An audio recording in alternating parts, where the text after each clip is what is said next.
నేను ఆల్రెడీ పోయిన సంవత్సరం 2 లీటర్లు వాడినా. అది నాకు నమ్మకం అనిపించింది. ఇంకా ఈసారి 5 లీటర్లు తీసుకున్నా.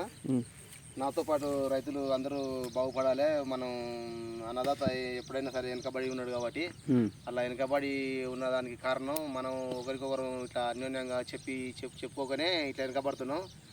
మనం అందరం కలిసికట్టుగా ఉంటే మనం ఏదానికైనా విజయం సాధించవచ్చు.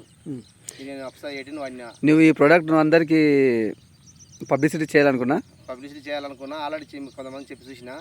నా మన వాళ్ళకు 1 లీటర్ తెచ్చుకొని ఒక 6 ఎకరకు వాడి చూడండి. ఈ ప్రోడక్ట్ వచ్చేసి నువ్వు ఎకరాకి ఎన్ని లీటర్లు వాడాలనుకున్నావు? ఒక ఎకరాకు 1 లీటర్ వచ్చేసి 3 సార్లకు వస్తుంది. 3 సార్ల లోపల మన పంట కాలం వ్యవధి సరిపోతుంది. అయితే మళ్ళీ ఇప్పుడు ఈ ప్రోడక్ట్ అనేది దీనికి ఓన్లీ ఈ వరి కాడికైనా మిగతా ఏమైనా మినుము చేనులకు పత్తి చేనులకు కూడా వస్తుంది? అన్ని రకాల చేనులకు వాడవచ్చు. మినుము చేనులకు, పత్తి చేనులకు, మిరప చేనులకు, వరికి ప్రతి పంటకు వాడుకోవచ్చు. మళ్ళీ ప్లస్ ఏదైనా తెగులు తగిలినప్పుడు మనం ముగుడాల ఒకటి 2 ml 5 ml వేసుకొని స్ప్రే మందులు కలుపుకున్నాడు. ఇంకా మరి బాగా చేస్తాం స్ప్రే మందుల. ఎనీ టైం ఏ మందులైనా కలుపుకోవచ్చు. అంటే స్ప్రేకి వస్తుంది అని మామూలుగా ఫర్టిలైజర్ కలుపుకో అవకాశం ఉంటుంది అనమాట.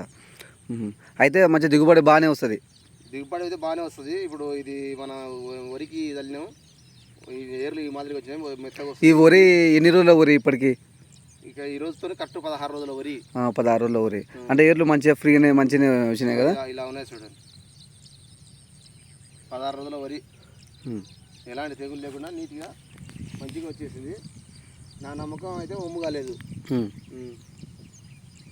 సరే, ఓకే.